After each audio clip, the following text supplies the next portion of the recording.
จะย่าเฮือใจของเฮาเข้าถึงความสุขได้แท้จริงอันเป็นสิ่งที่กู้ชีวิตปรารถนาต่างแสวงหากันญาติโยมพระองค์ตรัสไว้ในอัปปมาทสูตรภิกษุผู้มีความเคารพแรงกล้าในพระศาสดามีความเคารพในพระธรรมมีความเคารพในพระสงฆ์มีความเคารพในสมาธิในการศึกษาในความบ่ประมาทมีความเคารพในการปฏิสันถานเป็นผู้บ่เป็นไปเพื่อความเสื่อมย่อมมีในที่ใกล้พระนิพพานยังฝนตกลงญาติโยมฝนที่ไหลจากดอยแต่ละหม่อนลงสู่ห้วยสู่ลำธารแม้จะมีแหล่งกำเนิดที่ไกลแสนไกลต่อใดสุดท้ายก็ต้องไหลไปรวมกันที่แม่น้ำสายใหญ่แม่น้ำสายใหญ่สุดท้ายก็ไปรวมกันที่ทะเลมหาสมุทรอย่างบ้านเฮาก็มีแม่น้ำหลายสายน้ำปิงวังยมนั่นน้ำกกน้ำกวงน้ำแม่ลาวก็ไหลไปตีเจ้าพระยาบางสายก็ไปน้ำโขงบางสายก็ไปเจ้าพระยาปากน้ำโพลงไปทะเลปุ่นศรัทธาญาติโยม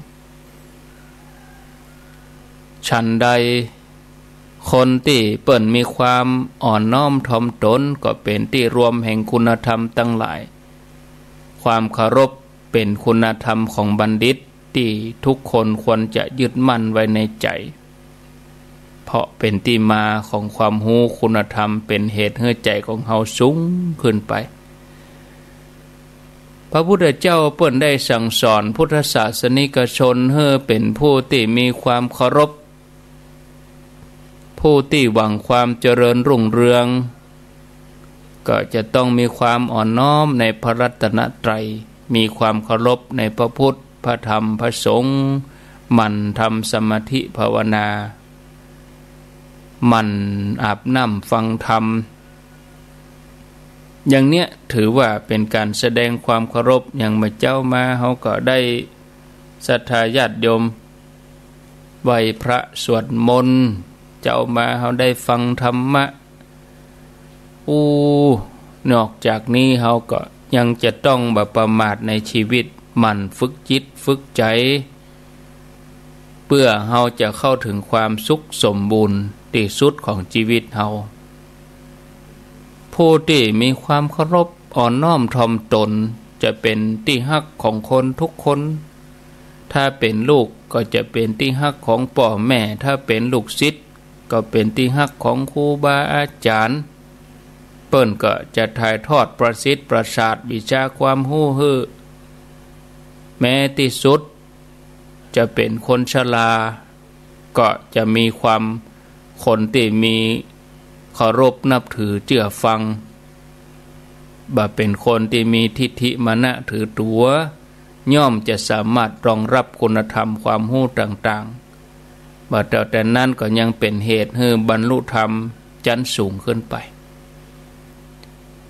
ในสมัยพุทธกาลมีพราหมณ์ตกทุกข์ได้ยากคนหนึ่งชื่อว่าลาทะพราหมณ์ลาทะนี่มาขออาศัยอยู่กับพระสงฆ์ที่วัดพระเชตวันเหล่าพระสงฆ์ทั้งหลายหันว่าพราหมณ์คนนี้เป็นคนดีก็เลยให้อาศัยเข้าคนบาตรพราหมณ์คนนี้อยู่บ้านท่านบารู้นิ่งดูได้อยู่วัดอยู่วาก็ปัดกวาดเจ็ดถูเสนาสนะให้เป็นระเบียบเรียบร้อยอยู่เมินไปก็ใครบวชลาทะพราหมณ์ใครบวชแต่ก็บ่มีพระภิกษุรูปใดเป็นธุระให้พราหมณ์ได้บวชเลยเพราะเกิดว่าคนส่วนใหญ่มาบวชตอนแก่นี่ก็จะว่ายากซ้อนยากจะดื้อจะมีทิฏฐิมานะเนื่องจากว่ามีประสบการณ์ชีวิตมานักผ่านอันยังมานัก เมื่อลาทพราหมณ์บ่ได้รับเป็นธุระให้บวชบ่ได้รับอนุญาตให้บวชก็เสียใจกินบ่ได้นอนบ่หลับก็มีร่างกายสูบผอมวันหนึ่งพระองค์ทรงตรวจดูสัตว์โลกในเวลาใกล้แจ้งทอดพระเนตรหันลาทพราหมณ์เข้าในข่ายพยานโดยอนาคตังสยานว่าพราหมณ์เนี้ยมีอุปนิสัยจะได้สำเร็จธรรมถ้าได้อุปสมบทแม้จะบวชตอนแก่ก็ตามก็สามารถที่จะปฏิบัติธรรมบรรลุเป็นอรหันต์ได้พระองค์ก็เสด็จไปที่อยู่ของลาทพราหมณ์แล้วก็ถามว่าพราหมณ์ท่านมาทำอะไรอย่างในวัดนี้นี่ลาทพราหมณ์ก็ทูลพุทธเจ้าว่าพันเตข้าแด่พระองค์ตัวข้าพระองค์ปฏิบัติดูแลภิกษุมาก็อยู่ที่วัดนี้ก็หลายอยู่พระเจ้าข้าแล้วเธอได้รับการสงเคราะห์จากหมู่ภิกษุพ่องก่อลาทพราหมณ์กราบทูลว่าได้พระเจ้าข้าในแต่ละวันภิกษุก็แบ่งอาหารให้ข้าพระองค์มื้อเจ้ามื้อบ่ายก็ดีข้าพระองค์ก็ช่วยจัดแจงปัดกวาดเจ็ดถูเสนาสนะแต่เมื่อข้าพระองค์มีใจศรัทธาใครบวชก็บ่มีภิกษุรูปใดเป็นธุระอนุญาตให้ข้าพระองค์บวชได้เลยเมื่อลาทพราหมณ์ทูลเรื่องราวทั้งหมดให้พระองค์ทรงทราบพระองค์ก็รับสั่งให้มีการประชุมสงฆ์แล้วก็ตรัสถามว่าภิกษุทั้งหลายไผ่นึกถึงกุลของพราหมณ์ผู้นี้มีพ่องก่อ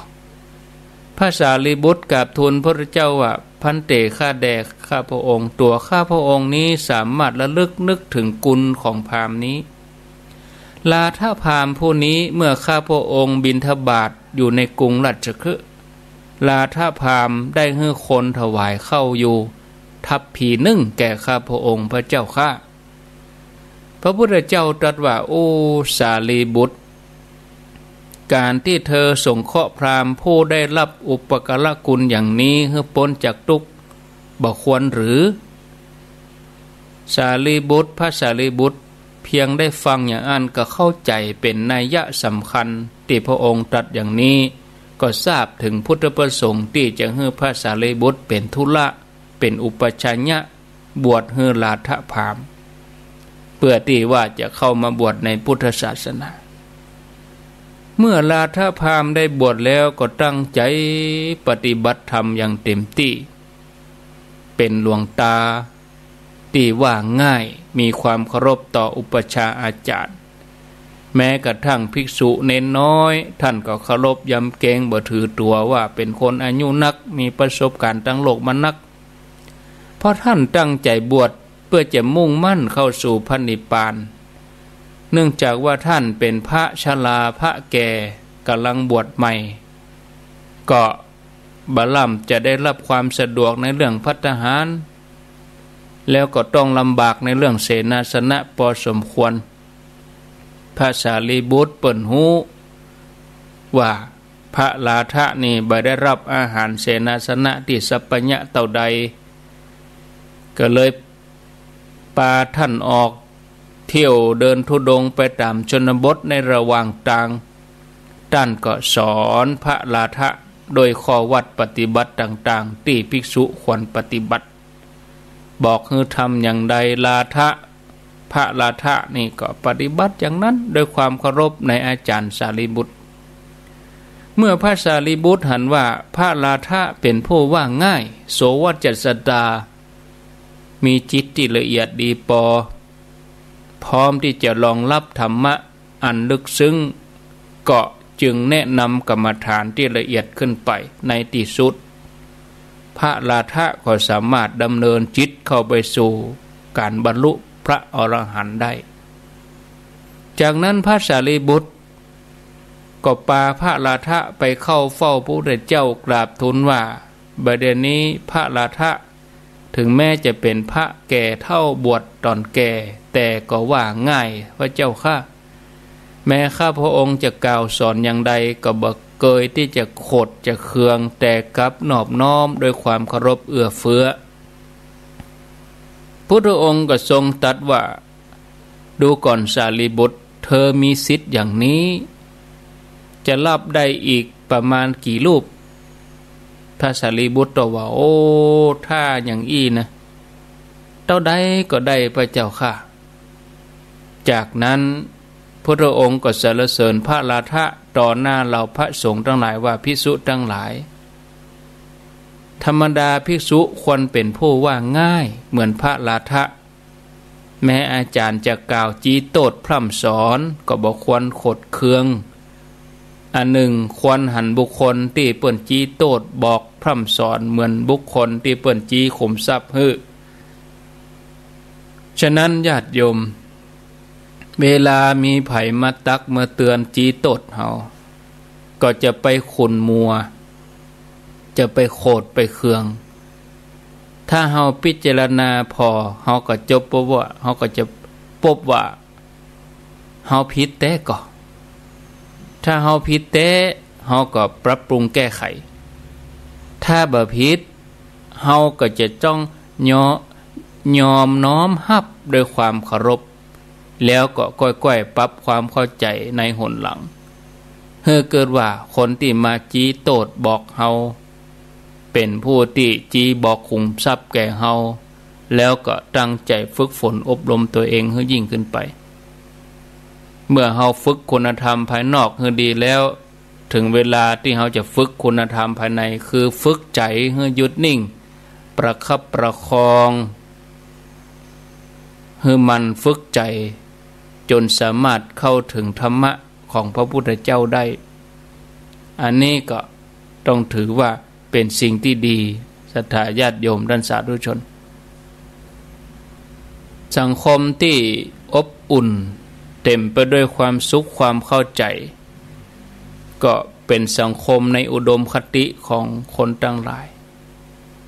ยิ่งสภาวะแห่งโลกบัดเดี๋ยวนี้ที่เต็มไปด้วยการต่อสู้ดิ้นรน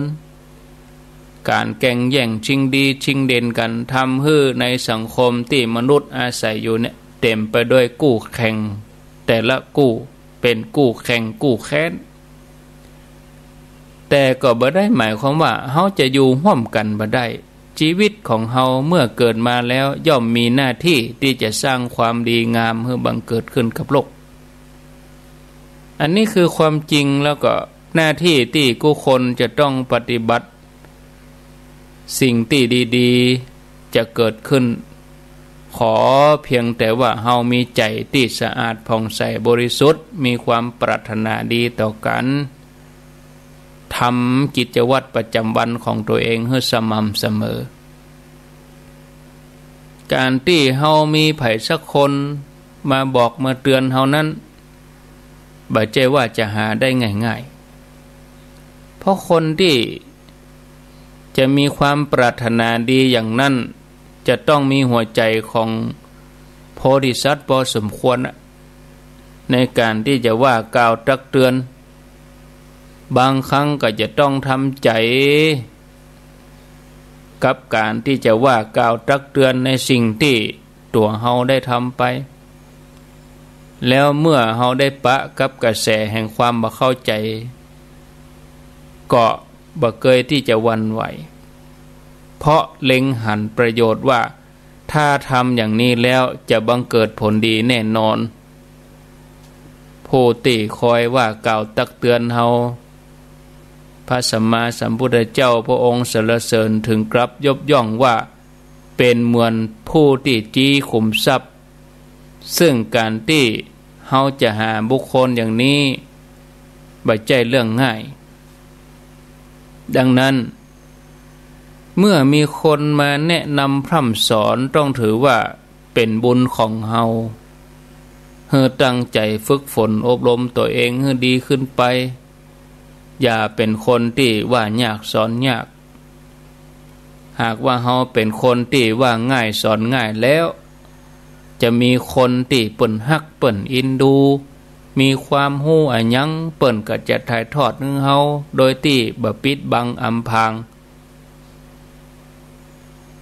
เฮาจะเหยียบย่างไปแห่งหนตำบลใดก็เป็นที่ฮักของคน มนุษย์และเทวดาทั้งหลายเป็นที่สรรเสริญยกย่องแล้วเรื่องราวของการเป็นคนที่ว่าง่ายของเฮานั้นก็จะเป็นแบบอย่างของนักสร้างบารมีรุ่นหลังเหมือนอริยสาวกที่ในชีวิตของเปิ้นประสบความสำเร็จสูงสุดยากที่มนุษย์เฮายุคปัจจุบันจะประสบความสำเร็จอย่างท่านที่ท่านได้บรรลุความสำเร็จในชีวิตได้ก็เพราะว่าความเป็นผู้ว่าง่ายอย่างกับพระลาทะที่อูมาแต่เกียก่อนหน้านั้นเป็นคนธรรมดาชีวิตเปิ้นก็ดำรงอยู่อย่างบ่สุขสบายแต่ใดต้องไปอาศัยวัดจนกระทั่งชีวิตก้าวหน้าในวาระสุดท้ายวัยชราปรารถนาที่จะบวชในที่สุดก็บรรลุธรรม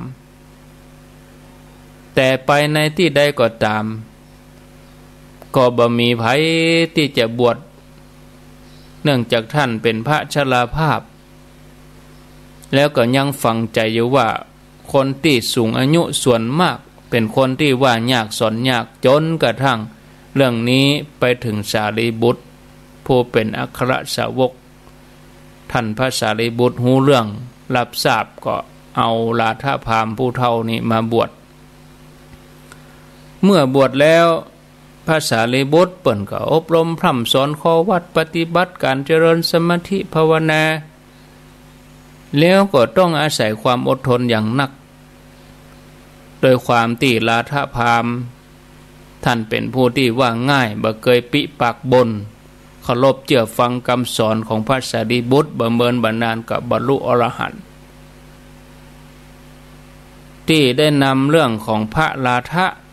มาเล่าให้ญาติโยมเขาฟังในวันนี้เพียงเพราะยกตัวอย่างของบุคคลที่ว่าง่ายสอนง่ายเราจะได้หันถึงความสำคัญของคุณธรรมข้อนี้แล้วก็จะได้ฮักที่จะฝึกฝนอบรมตัวเองให้เป็นคนที่ว่าง่ายสอนง่ายอยู่ในโอวาทของพ่อแม่ครูบาอาจารย์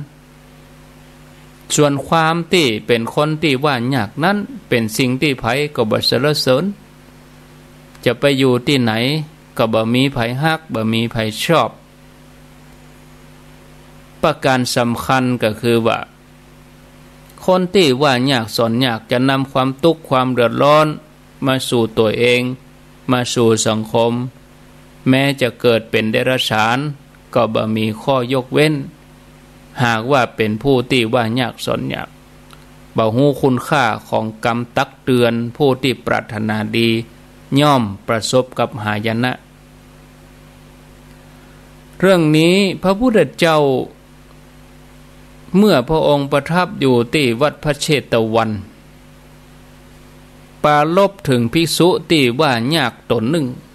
เรื่องก็มีอยู่ว่าครั้งนั้นข่าวการเป็นผู้ที่ว่ายากสอนยากของภิกษุรูปนี้มาถึงพระพุทธเจ้าพระองค์เปี่ยมด้วยความกรุณาบปรารถนาที่จะให้สาวกของพระองค์นั้นประสบกับหายนะก็เลยห้องมาบอกว่าภิกษุได้ข่าวว่าเธอเนี่ยว่ายากสอนยากกะภิกษุรูปนั้นก็กราบทูลด้วยความเป็นจริงว่าจริงพระเจ้าข้ากราบทูลพระพุทธเจ้าแล้วก็ก้มหน้านิ่งอยู่พระพุทธเจ้าเมื่อพระองค์ทรงทราบอย่างนั้นแล้วก็ทราบโดยพระปรีชาญาณว่าสาวกรูปนี้หากจะเทศสอนกล่าวอย่างคนธรรมดาทั่วไป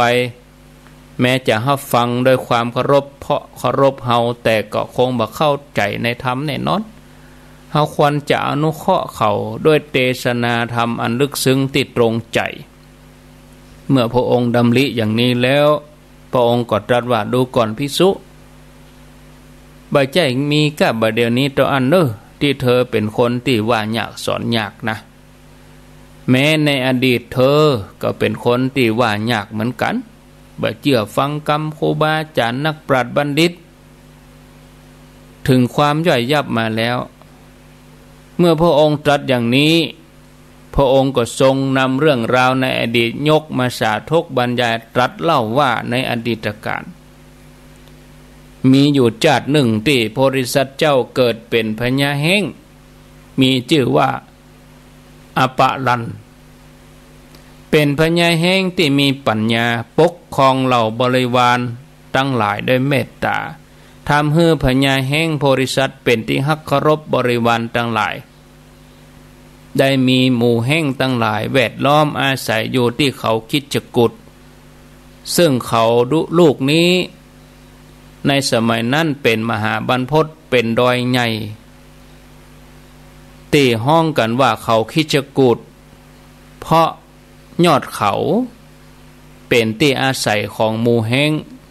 คิดชะแปลว่าแห้งกูทะกูตะหรือว่ากูดแปลว่ายอดเอามารวมกันคิดชะกูดแปลว่าโดยที่อาศัยของแห้งพญาแห้งนี่ก็มีลูกอยู่ตัวหนึ่งชื่อว่ามิคาโลปะกำลังคึกขนองอยากหูอยากลองแล้วก็เป็นสัตว์ที่ว่ายากบ่เชื่อฟังไผชอบบินสูงกว่าแห้งตัวอื่นโดยความเคารพในโพธิสัตว์เหล่าบรรดาบริวารทั้งหลายก็เลยอินดูลูกของโพธิสัตว์อันเป็นพญาแห้งเมื่อหันใส่แห้งคึกขนองอย่างนี้ก็เลยตักเตือนว่าลูกหัวหน้าบ่ฟังไผ่ผู้ใดจะปล่อยปะละเลยอย่างนี้ก็เป็นห่วงเป็นใยเก่งว่าจะได้รับอันตรายก็เลยพากันไปเล่าให้โพธิสัตว์เจ้าฟังว่าลูกของท่านบินไก่สูงเกิน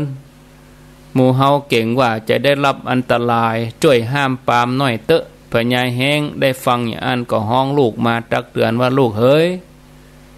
พ่อบ่อยากจะให้เจ้าบินสูงเลยเจ้าบินสูงเกินไปบ่ดีให้ลูกสังเกตว่าถ้าบินขึ้นไปถ้าเหลวลงมาถ้าหันแผ่นดินเหมือนแปลงนาสี่เหลี่ยมน้อยๆก็ขยายลงมาเห็นเนอลูกเนอก็มาอันไปติดลมบนจะปิวไปไกลหมู่นกที่บินสูงเกินไปจะถูกลมปัดแหงดีบ่ดีจะไปตายก็ตายมานักต่อนักแล้วกำอู้หวังดีเมื่อผู้ว่ายากได้ยินแล้วก็เหมือนเข็มที่มาทิ่มแทงจิตใจมาต่ำหูบ่เข้าใจบ่สนใจจะมีความรู้สึกอย่างเดียวว่าข้านี่เก่งฉันทำได้นะภัยที่เกิดอย่างเนี้ยก็เต้าก็ว่าไปยืนอยู่บนปากเหี่ยวจะนำความหายนะมาสู่ตัวเองทำให้เสียชีวิตเสียทรัพย์สิน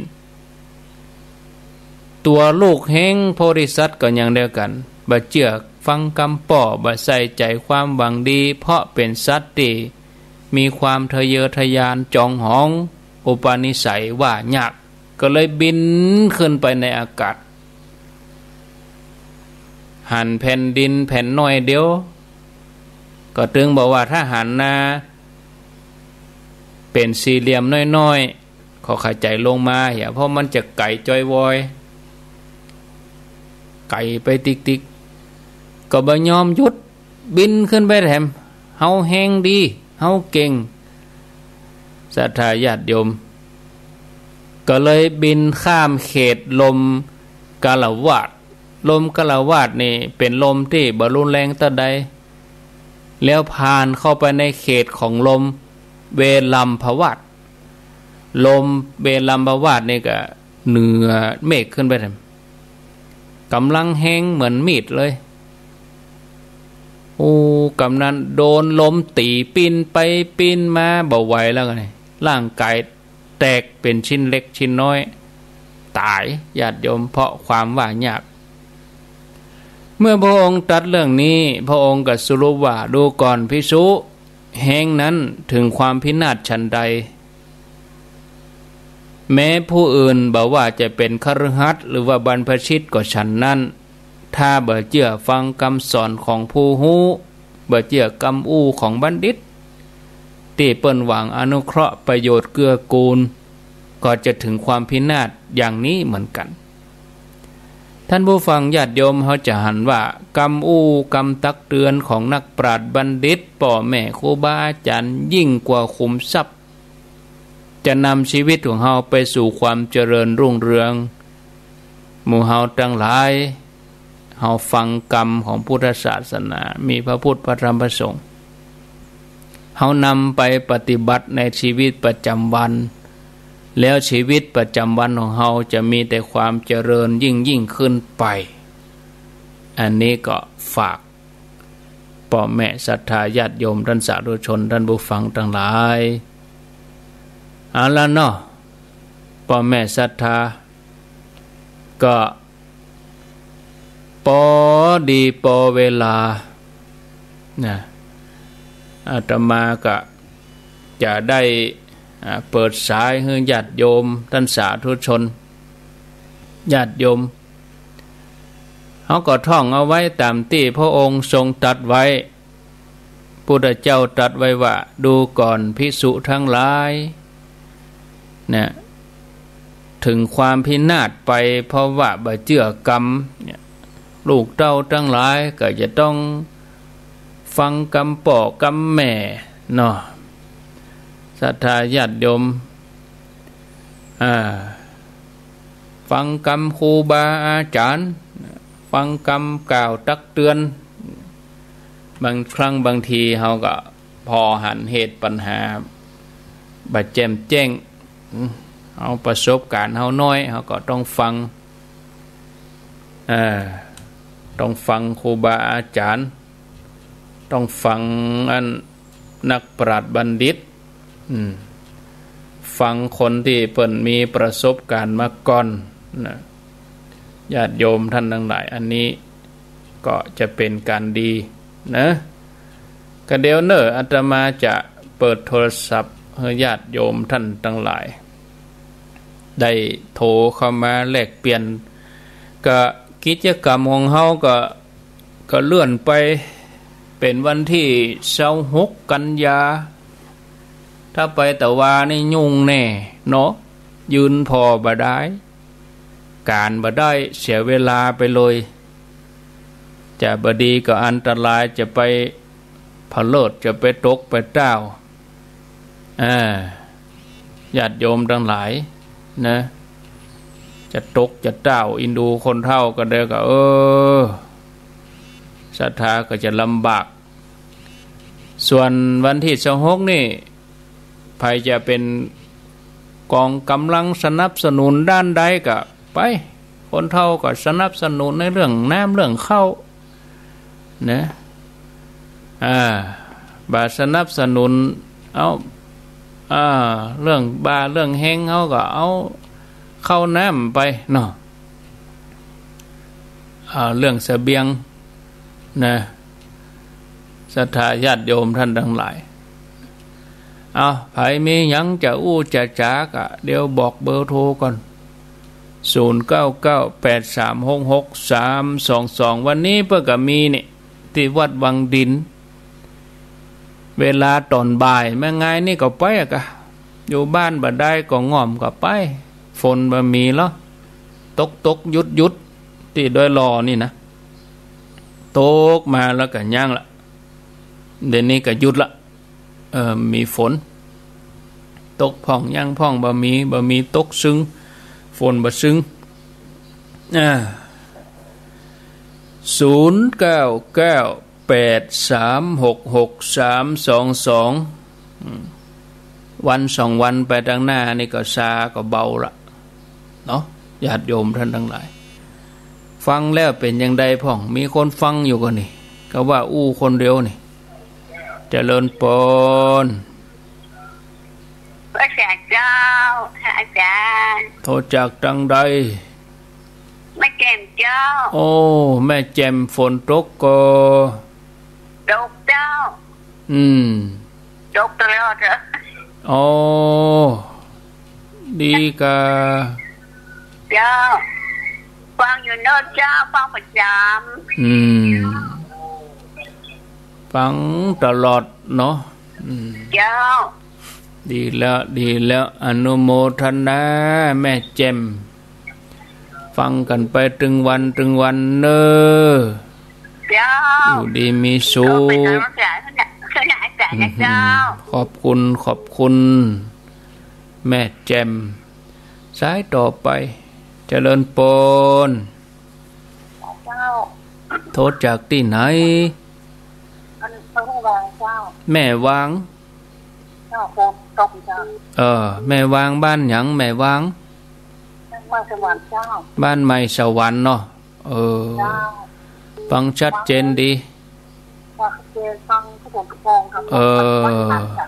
ยินดีนักเนอ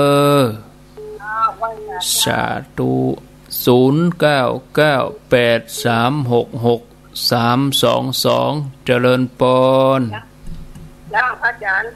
แม่อยู่บ้านแม่แต่เจ้าบ้านอย่างก็บ้านแม่แต่สันทรายเจ้าสันทรายได้ยินอยู่กะก็แม่ก็บอกว่าขึ้นอย่างแม่เลื่อนจากขึ้นรถหนึ่งมาซ้ายมือเจ้าชัดเจนดีขนาดจังผมว่าอย่างเจ้าถ้าจะ103.50มันเลื่อนจาก101มาจะเลื่อนมาซ้ายมือได้ไปข้างหน้านะเลื่อนถอยลงมาเจ้าชัดเจนดีขนาดพระอาจารย์เจ้ามีเสียงอะไรพวกคุณพระอาจารย์พอดีฟังของงานพระอาจารย์เจ้า101เจ้าแล้วพอดีเป็นเจ้าลองเลื่อนมาเนี่ยจ้ะเจ้าโอ้ดีกะเจ้าได้ชัดเจนขนาดพระอาจารย์เจ้าดีแล้วอนุโมทนาเจ้าได้ยินหลายมื้อหลายวันนะเจ้าเจ้าไม่จ่าเจ้าพระอาจารย์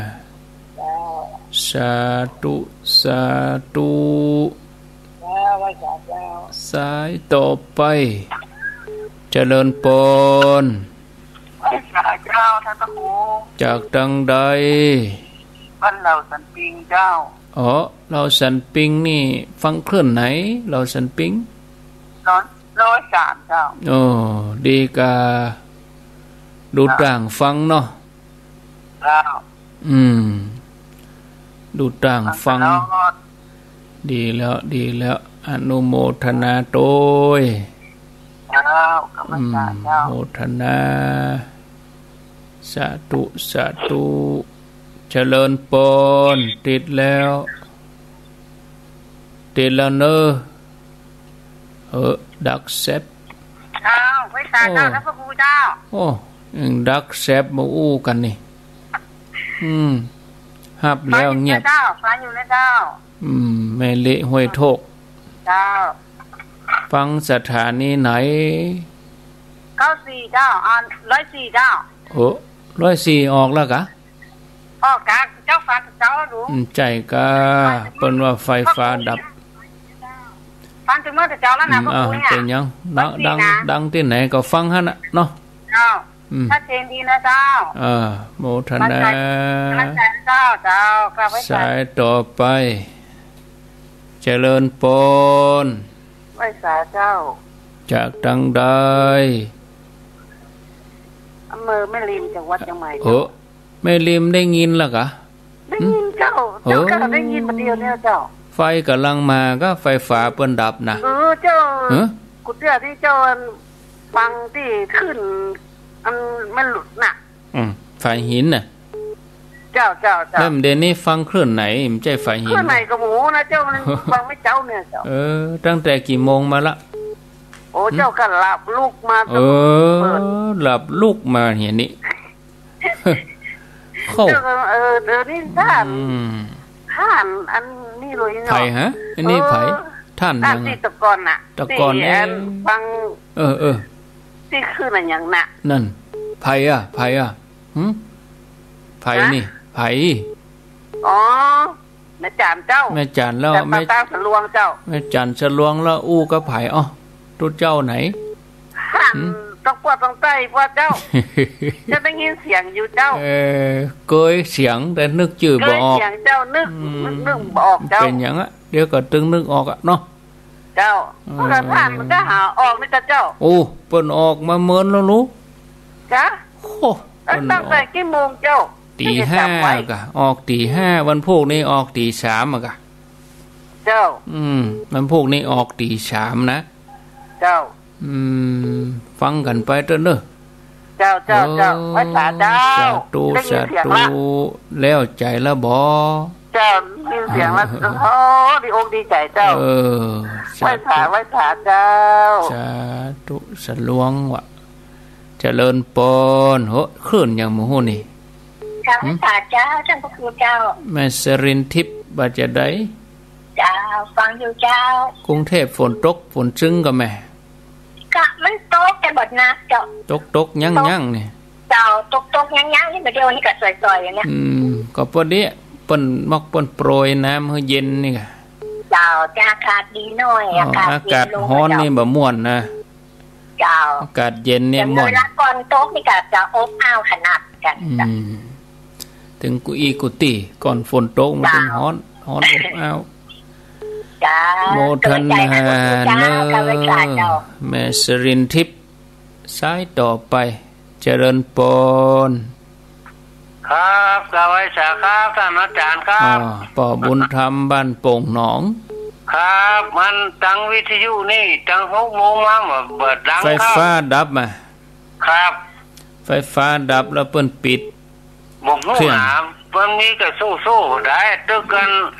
ท่านพระครูสมศักดิ์เนี่ยถ้าโซ่ก็แสดงว่าเครื่องดับไปไฟฟ้าดับแล้วฝนตั้งงานฟังตั้งเฟซด้วยท่านได้ยินท่านเนี่ยครับแต่ว่าก็เหมือนกันครับแต่ว่านี่ก็ไฟฟ้าดับนะเนาะครับมันแน่นี้ต้องทำใจครับบ่ไฟดับก็อินเทอร์เน็ตบ่ดีนะเนาะ2อย่างเนี่ย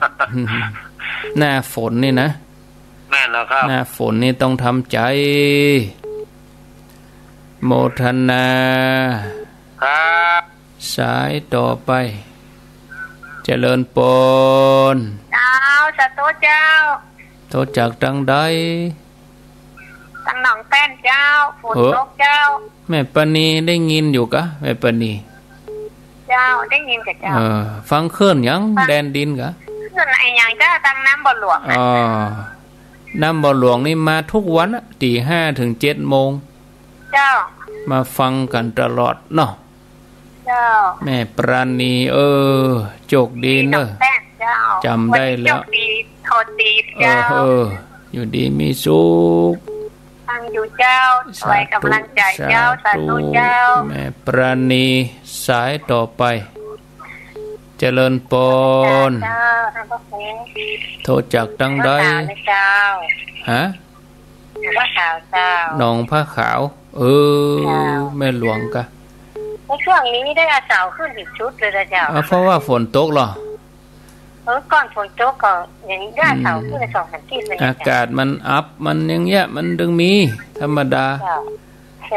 เนี่ยได้มันอดใจเอาเนี่ยก่อนอันออกภาษานี่น่าจะได้ฟังชัดละโมทนา